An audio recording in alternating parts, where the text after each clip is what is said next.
अच्छा, गृहस्थ की बिना संतान के कुछ शोभा है क्या? बताओ। क्यों जी, है कुछ शोभा?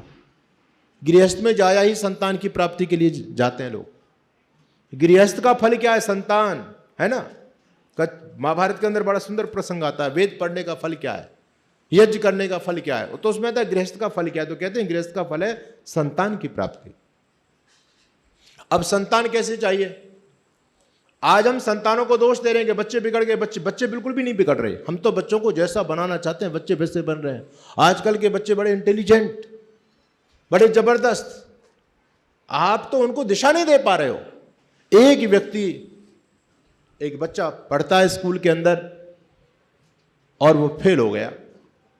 उसने सोचा कि मेरे पिताजी को पता चलेगी तो पिटाई होगी, अब मैं बताऊं तो बताऊं कैसे? अच्छा, मैं नहीं बताऊंगा तो पता तो चली जाएगी, कब तक पता नहीं चलेगी, इससे तो बढ़िया मैं ही खुद बता दूं। तो उसने सोचा मैं कैसे बताऊं? बच्चों की स्थिति बता रहा हूं कि बच्चे क्या हैं। आप बच्चों को बेकार की दोष दे रहे हैं, बच्चे बिगड़ गए। बच्चे ने सोचा कि मैं कैसे बताऊं। उसके माइंड में एक आइडिया आया, उसके दिमाग में। वो अपने पिताजी के पास गया, आज गया, डैडी डैडी सुनो एक बात सुनो। पिता ने कहा हाँ बेटे क्या बात है? कि डैडी मुझे एक बात बताओ, यदि मैं फर्स्ट डिवीजन से पास हो जाऊं तो आपको कैसा लगेगा? बाप ने कहा बेटी तू कैसी बात कर रहा है? अरे पागल, तू फर्स्ट डिवीजन से पास हो जाएगा तो समझो मैं तो खुशी के मारे पागल हो जाऊंगा। वो कहता बस मैं आपको पागल नहीं देखना चाहता इसलिए मैं फेल हो गया। आजकल के बच्चे कितने इंटेलिजेंट। एक व्यक्ति ने कहा है मुन्नू मुन्नू सुन मेरी बात सुन। तालाब के किनारे खड़ा, उसने तालाब के अंदर एक कुत्ते को तैरता हुआ देखा। उसने कहा मुन्नू क्या बेटे तुम पर भी तैरना आता है? मुन्नू ने कहा नहीं अंकल मुझ पर तो तैरना नहीं आता। उस व्यक्ति ने कहा फिर तेरे में और कुत्ते में, तेरे से तो अच्छा कुत्ता ही है। भाई तू तैरना नहीं जानता, तेरे से अच्छा तो कुत्ता ही है। अब बच्चा रुक गया एकदम, थोड़ी देर शक पका गया बात को सुन करके। लेकिन बच्चे तो बच्चे होते हैं। बच्चे ने कहा अंकल अंकल क्या आप पर तैरना आता है? वो कहता हाँ मुझ पर तो तैरना आता है। कहता फिर तुम में और कुत्ते में फर्क क्या है? भाई जब आप भी तैरना जानते हैं, कुत्ता भी तैरना जानता है, आप में और कुत्ते में फर्क क्या है? मेरा कहने का मतलब ये बच्चे बड़े माइंडेड है, तार्किक बच्चे हैं। आप उनको जो बनाना चाहते हैं वो वैसा बनते हैं। आप बचपन से बच्चे को क्या मिशन क्या दे रहे हैं, टारगेट? आपने कहा बेटा तुझको डॉक्टर बनना है, डॉक्टर बनना है, डॉक्टर बनना है, तो वो बच्चा जीवन भर मेहनत करके, अच्छी मेहनत करके अच्छा डॉक्टर बनता है। अच्छा डॉक्टर बनना है, बड़ा डॉक्टर बनना है, बड़ा डॉक्टर बनना है, वो इतना बड़ा डॉक्टर बनता है, इतना बड़ा डॉक्टर बनता है। समाज की स्थिति में बता रहा हूं, मैं परिवारों में जाता हूं, बहुत से तो माता पिता ऐसे लोग हैं जो अपने बच्चों को भी हमसे नहीं मिलाते। मैं कहता हूं बहन जी घर में बच्चे नहीं है क्या? कहते हैं गुरुजी बच्चे तो हैं, वो अपने पेपर की तैयारी में लगा हुआ है। अरे धन्य हो तुझको। अरे कोई विद्वान सन्यासी तेरे घर में आया तो बच्चों को लेकर के आ, उसको कुछ आशीर्वाद दिलवा, कुछ दो बात बता के जाएगा जीवन निर्माण की। लेकिन हमने बच्चों को वो बेकार की चीज समझ रहे हैं, उसको आईएएस बनाने में लगे, डॉक्टर बनाने में लगे। मेरा बच्चा डॉक्टर बने, डॉक्टर बने, अच्छा डॉक्टर बन गया, अच्छा डॉक्टर बन गया। वो इतना बड़ा डॉक्टर बना, इतना बड़ा डॉक्टर बना कि रोगी की कब किडनी निकाल करके दूसरे में ट्रांसफर कर देता, रोगी को पता ही नहीं चलता। अच्छा बताओ उसके डॉक्टर बनने में कुछ कमी रही क्या? भाई डॉक्टर तो नंबर 1 का है, उसके डॉक्टर बनने में कुछ कमी? आपको पता है किडनी कहां है? आप निकाल सकते हो क्या? नहीं निकाल सकते। वो चुपके से किडनी निकाल करके दूसरे में ट्रांसफर कर देता है। हम कहते हैं डॉक्टर बिगड़ गए। भाई डॉक्टर बिगड़ा कहां? आपने जैसा डॉक्टर बनाना चाहा डॉक्टर तो बन गया। अब उसने जो ये हरकत की, इस हरकत को वो व्यक्ति ना करता, इसके लिए आपने क्या बंदोबस्त किए? इसलिए हमारे ऋषि लोगों ने वही तरीका हमको बताया। आपको बच्चा जैसा चाहिए बच्चा वैसा मिलेगा, पक्की बात है, लेकिन तपस्या करनी पड़ेगी, ऐसी केवल बातों से नहीं बनेगा। भगवान कृष्ण के हम सभी भक्त हैं। भगवान कृष्ण का विवाह कब हुआ? लोगों ने तो पता नहीं क्या छलिया बनाया, वो जो है ना गोपियों के साथ में रासलीला करते थे, ये करते थे। भगवान कृष्ण का 48 साल की अवस्था में विवाह हुआ, और विवाह के बाद में दोनों पति पत्नी का कोई आपस में संबंध नहीं। माता रुक्मिणी ने कहा, मैं इस बात को इसलिए आपको बताना चाहता हूं कि आप बच्चों का निर्माण आपके हाथ में है। आप जैसा चाहो बच्चा वैसा बना सकते हो। आपके पास कोई योजना है क्या? हर चीज की योजना हमारे पास में, लेकिन जो सबसे बड़ी चीज है आपकी सौगात, मनुष्य निर्माण, बच्चा कैसा आपको चाहिए, इसकी कोई योजना आपके पास में नहीं है। आप एक मोबाइल खरीदते हो, उसके लिए भी 10 बार विचार करते हो, किस कंपनी का लेना है, कितने जीबी रैम होनी चाहिए, क्या होना चाहिए। आप पूरा होमवर्क दिमाग में करते हो, लेकिन बच्चे के लिए कोई योजना नहीं। बच्चा आपको कैसा चाहिए, कोई योजना है आपकी? वो तो जैसा कहते जी जैसा आगे हम क्या करेंगे। अरे भाई करने वाले आप ही हो, आप जैसा चाहोगे वैसा होगा। भगवान कृष्ण ने जब विवाह किया, माता रुक्मिणी ने भगवान कृष्ण से कहा कि प्रभु अब हम गृहस्थी हैं, और गृहस्थ की शोभा संतान से है, तो अब संतान भी चाहिए। तो भगवान कृष्ण कहते हैं देवी कैसी संतान चाहिए? तो माता रुक्मिणी कहती है प्रभु आप जैसी चाहिए, आपसे अच्छा और कौन होगा। भगवान कृष्ण कितने हैंडसम थे, लोगों ने तो काला कलूटा बना दिया है और पता नहीं कैसा उनकी आकृति बना दी है, लेकिन भगवान कृष्ण बहुत सुंदर, बड़े विद्वान। माता रुक्मिणी ने कहा आप जैसी संतान चाहिए। तो भगवान कृष्ण कहते हैं देवी फिर आपको तपस्या करनी पड़ेगी, ऐसी संतान नहीं मिलेगी। बोले तपस्या हम करेंगे। 12 साल तक, 48 साल की अवस्था में विवाह हुआ। उसके बाद 12 साल तक दोनों ने बद्री धाम में जाकर के कंदमूल फल खा करके 12 साल तक ब्रह्मचर्य की सघन साधना की, तपस्या की। उसके बाद में एक पुत्र को जन्म दिया। ब्रह्मचर्य महद घोरम तीर्थवा 12 वार्षिकम। 12 साल तक मैंने तपस्या करके एक पुत्र को जन्म दिया। भगवान कृष्ण इस बात को कहते हैं। और प्रद्युम्न जी बिल्कुल भगवान कृष्ण की कॉपी थे, बिल्कुल भगवान कृष्ण की कॉपी। यहां तक कहते हैं कि दोनों में पहचान, अलग अलग पहचान करना बड़ा कठिन हो जाता था लोगों को। जब भगवान कृष्ण राज दरबार में जाते थे तो लोग समझते थे ये तो प्रद्युम्न जी गए हैं, अभी वो बैठे रहते थे लोग, दरबार के लोग। तो भगवान कृष्ण कहते हैं तुम तो सारा शिष्टाचार भूल के खड़े भी नहीं होते। लोग कान पकड़ते थे, प्रभु हमसे गलती हो गई, हम तो समझ रहे कि प्रद्युम्न जी, हमने आपको नहीं समझा। और कभी कभी प्रद्युम्न जाते तो लोग खड़े हो जाते थे। प्रद्युम्न जी कहते थे बैठ जाओ, मैं तो प्रद्युम्न पिताजी तो पीछे आ रहे हैं। लोगों ने भगवान कृष्ण से निवेदन किया कि हमसे बड़ा निरादर हो जाता, अपमान हो जाता है, आप कुछ ऐसा दोनों में अंतर तो करो, पिता पुत्र में। तो कहते हैं भगवान कृष्ण ने अपने मुकुट में मोर का पंख लगाना शुरू किया। यह है तपस्या। संतान आप जैसी चाहिए, आप पहले योजना तो बनाइए आपको संतान कैसी चाहिए। इसलिए तो आप महान हो, क्योंकि ये निर्माण की शक्ति आपके हाथ में है। माता निर्माता भवती, मां जैसी चाहती है वैसी संतान का निर्माण हो सकता है। लेकिन शुरुआत करनी पड़ेगी गर्भ से। जैसी आपको संतान चाहिए वैसी मिलेगी। गर्भाधान संस्कार पहला संस्कार है। ऋषि दयानंद ने बिल्कुल स्पष्ट कर दिया है, मां जैसा विचारेगी वैसा बच्चे का मन बनेगा। मां के खान पान से बच्चे का तन बनेगा। अब आप देखो आपको बच्चा कैसा चाहिए। सात्विक बच्चा चाहिए, तामसिक चाहिए, राजसिक चाहिए, कैसा चाहिए आपको। आजकल तो बच्चे ऐसे पैदा हो रहे हैं, ऐसे पैदा हो रहे हैं, छोटे छोटे से ही हैं। एक घर में मैं चला गया, बच्चा वैसा होगा 4 साल का, और मम्मी पर ऐठ रहा है, कहता मम्मी मम्मी मेरे से बात मत करो, मेरा मूड ठीक नहीं है। अरे तेरा मूड ठीक नहीं, तेरे पे चड्डी पहननी आती नहीं, तेरा मूड ठीक नहीं है। इतना गुस्सा लेकर के आ रहे हैं वो, क्यों, कहां से आए ये संस्कार, कहां से आ गए। आजकल एक दादाजी बड़े खुश हो रहे अपने पोते को देख करके, कहते स्वामी जी आजकल के बच्चे बड़े बुद्धिमान, क्या कहने। मैंने कि क्या हो गया ये तो बात बताओ। कहती जी मेरा पोता है बड़ा बुद्धिमान है। तो मैंने कि कौन सा आइंस्टीन पैदा हो गया, उसने क्या कर दिया, ये बात तो बताओ। कहता जी वो मैं तो बूढ़ा हो गया स्वामी जी, मेरा पोता अभी 3 साल का है, सारे मोबाइल के फंक्शन खोल देता है। यहां पर भी बैठे होंगे ऐसे बहुत सारे दादा जो अपने पोतों को मोबाइल चलाते बड़े खुश होते होंगे, है ना, मेरा पोता मोबाइल चला रहा है। तो मैंने कहा इसमें कौन सी बड़ी बात हो गई। बच्चा 3 साल का सारे फंक्शन मोबाइल के चलाना जानता है, तो उसमें कौन सी बड़ी बात है, मुझे बताओ।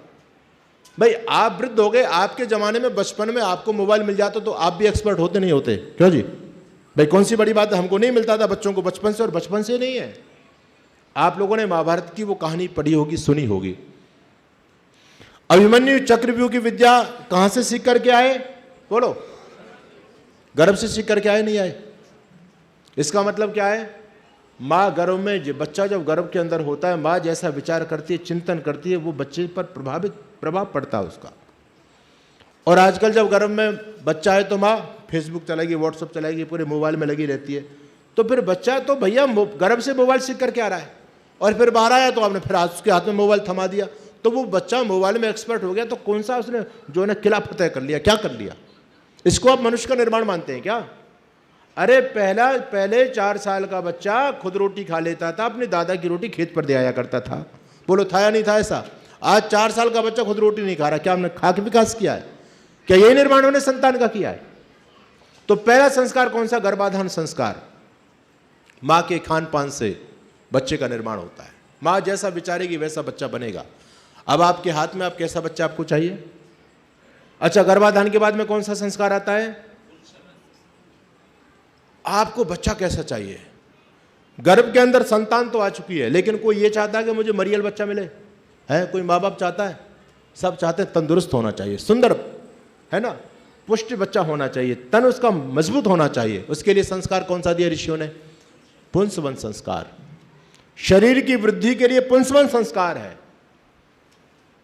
और तीसरा संस्कार, यदि मान लो बच्चा शरीर से तो तगड़ा हृष्टपुष्ट पैदा हो जाए और बुद्धि से पैदल हो तो किस काम का।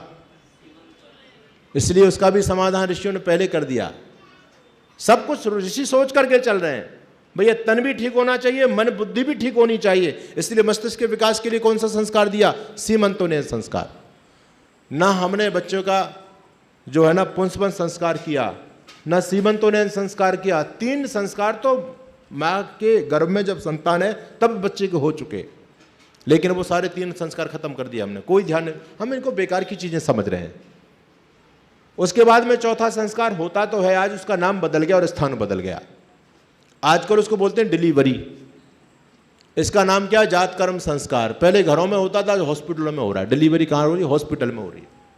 जात कर्म संस्कार, जब बच्चा जात यानी पैदा हो उस समय कैसा कर्म करना चाहिए, विधि विधान क्या है उसका, बच्चे की परवरिश कैसे करें, उस बच्चे के साथ क्या सलूक आपको करना है, ये जात कर्म संस्कार पढ़िए, ऋषि दयानंद ने संस्कार विधि में दिया है। कितना विशाल संस्कार है, कितनी बड़ी प्रेरणा उस संस्कार के अंदर छिपी हुई है। जब बच्चा धरती पर आता है, पहला कदम धरती पे रख रहा, अभी माँ के गर्भ से बाहर निकला है, जानते हो पिता बच्चे को क्या उपदेश देता है? अभी बच्चे की बुद्धि भी काम नहीं कर रही, लेकिन संसार में आते ही पिता ने उसके जीवन का टारगेट उसके कान में बोल दिया कि बेटा तुम वेदोवसी, तेरे जीवन का लक्ष्य क्या है? वेद है तेरे जीवन का लक्ष्य। डॉक्टर, इंजीनियर, IAS, IPS, जज बना ये जीवन का लक्ष्य नहीं है, ये तो सारे के सारे पेट भरने के सौदे हैं बस। जीवन का लक्ष्य है तुम वेदोवसी, तुझको वेद तक पहुंचना है। और कान में क्या बोलता है? तुम वेदोवसी। और जिव्या पर क्या लिखता है? ओम लिखता है। जिव्या पर क्या लिखा? कितना अच्छा संदेश दिया। हम सबको पैदा किसने किया? माँ बाप ने। अरे बोलो तो सही, माँ बाप ने पैदा नहीं किया। अब शांत हो गए। यही तो पिता ने उपदेश दिया पहली बार। देखो माँ बाप पैदा करने वाले नहीं, यदि माँ बाप पैदा करने वाले होते तो अपने हिसाब से पैदा करते भाई। किसी को छोटा चाहिए छोटा करो, मोटा चाहिए मोटा करो, बड़ा चाहिए लंबा करो, गोरा चाहिए गोरा करो, काला चाहिए काला करो। माँ बाप के हाथ में है क्या?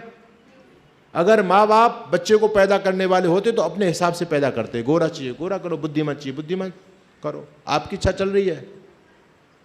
अच्छा, किसी बच्चे की आंख खराब हो जाए तो माँ दूसरी आंख बना करके लगा सकती है क्या? क्यों नहीं लगा सकती? क्योंकि उसको पता ही नहीं है, उसने बनाया ही नहीं। बनाने वाला तो अलग है। वो कौन है? जब बच्चा पैदा होता है तो कोई अपने दादा परदादा का नाम नहीं लिखवाता, भैया इसका पोता हो गया इसके दादा का नाम लिख दो, नहीं, सब लिखवाते हैं ओम। और कितना बड़ा विज्ञान इसमें छिपा हुआ है। सोने की सलाखा से, शहद से बच्चे की जिह्वा पर ओम लिखा जाता है। आश्वलायन गृहसूत्र इस बात को कहता है।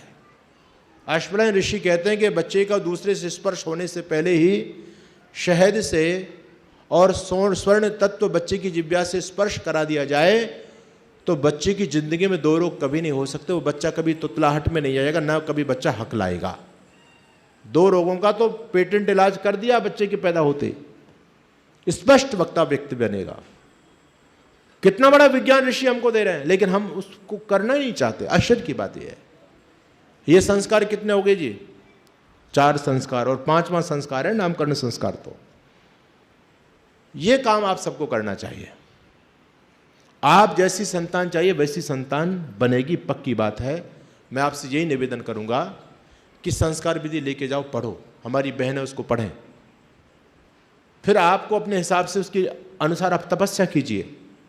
फिर आपके कोख में जो संतान आएगी वो बड़ी दिव्यमान संतान आएगी। आज देश को आवश्यकता है ऐसे चरित्रवान युवाओं की, चरित्रवान संतान की, और वो निर्माण शक्ति आपके हाथ में है।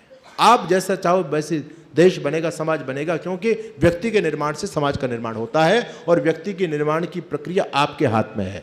इसलिए आप महान हैं। मैं आपसे यही कहना चाहता हूं कि अपने बच्चों को 2 प्रकार की संपदा होती है पिता की। एक तो भौतिक संपदा होती है और एक आध्यात्मिक संपदा होती है। हम अपने बच्चों को आज भौतिक संपदा तो खूब दे रहे हैं, लेकिन आध्यात्मिक संपदा बिल्कुल नहीं दे रहे। आध्यात्मिक संपदा यानी अपनी विचारधारा, अपने संस्कार। और जब तक आपने अपने बच्चों को संस्कार नहीं दिए तब तक सब कुछ है बेकार, पक्की बात है। आपको अपने हाथ पर हाथ धर करके रोना पड़ेगा, इसलिए स्थिति भयानक हो रही है। भाई अपने बच्चों को संभालो, यही आपका फर्ज है, यही आपका दायित्व है।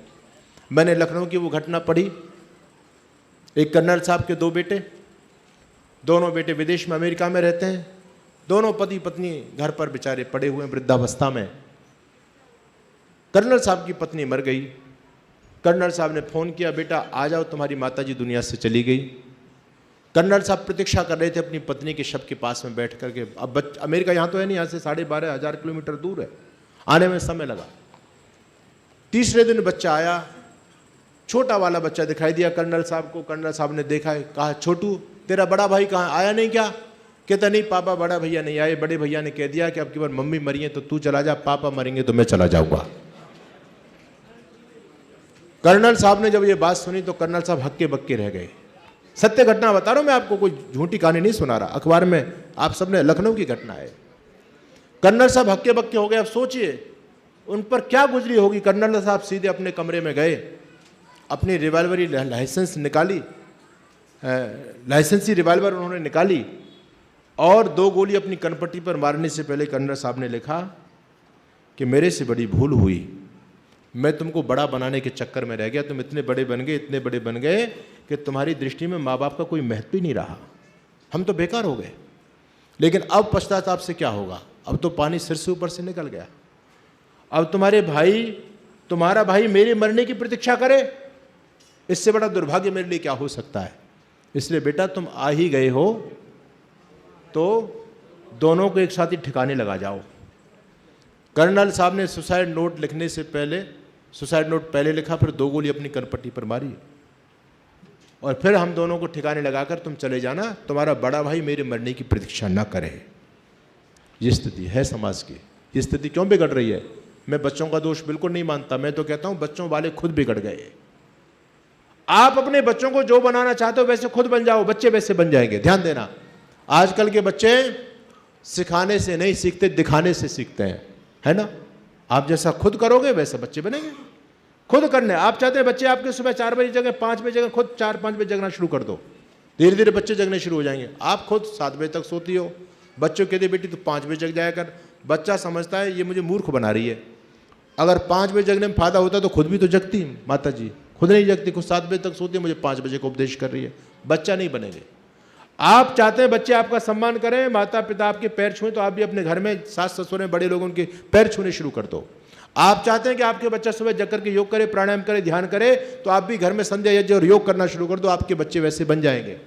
बच्चों को तो देखो बनाना पड़ेगा, ऐसे नहीं बनेंगे। एक में परिवार में चला गया राजस्थान में, वो सज्जन कहने लगे कि महाराज जी को धोख दे, महाराज जी को धोख दे। बच्चे को लाए अपना बुला करके, बच्चा थोड़ा सा बड़ा था, कहते महाराज जी को धोख दे। वो कहता मैं तो नहीं देता, वो मेरे सामने मना कर रहा है। और वो उस व्यक्ति ने उसकी गर्दन पकड़ के नीचे झुका दी। मुझे बड़ा दर्द आया, उस पर बड़ी दया आई। मैंने कहा रुको, आप चाहते क्या हैं? कहते जी मैं ये चाहता हूँ ये बच्चा आपको धोख दे। धोख देने का मतलब समझ गए, राजस्थान में धोख देना बोलते हैं। तो मैंने कहा आप एक काम करो, दोनों पति पत्नी खड़े हो जाओ। मैंने कहा तीनों लाइन से खड़े हो जाओ, हाथ जोड़िए। हाथ जोड़े, मैंने कहा अब आप लोग झुकिए। अब उस बच्चे ने अपने माँ बाप को झुकता हुआ देखा, वो भी खुद झुक गया, उसने भी धोख दे दी। मैंने कहा बना नहीं, बात बनी या नहीं बनी? बोले जी हाँ महाराज जी बन गई। मैंने कहा ये तुम जबरदस्ती कर रहे थे, और तुम जबरदस्ती कर रहे थे, मुझे डर लग रहा था। कहते गुरुजी इसमें डरने की क्या बात, आपको धोखी तो दिलवा रहा था। अरे मैंने कहा आप बार बार बोले थे महाराज जी को धोख दे, महाराज जी को धोख दे। बच्चा सुन लेता कि महाराज जी को ठोक दे, महाराज जी को ठोक दे, मेरी स्थिति खराब हो जाए। तो निवेदन मेरा आप लोगों से इतना सा है कि आप सभी इस बात को समझें, संस्कार विधि पढ़ें। मेरी माताओं बहनों, ये तो आपने अतीत सबको सुना है हमारे पंडित जी से, लेकिन उन्होंने कितना गौरवशाली, कितना बड़ा बड़ा काम किया। ये सब संस्कारों की सौगात है, ये चीज़ आपके हाथ में है। ये थोड़ी सी बात मैंने आपके बीच में रखी, मैं अपनी वाणी को यहीं विरमित करूंगा। आप सभी का बहुत बहुत धन्यवाद, शुभकामनाएं। ओम शांति।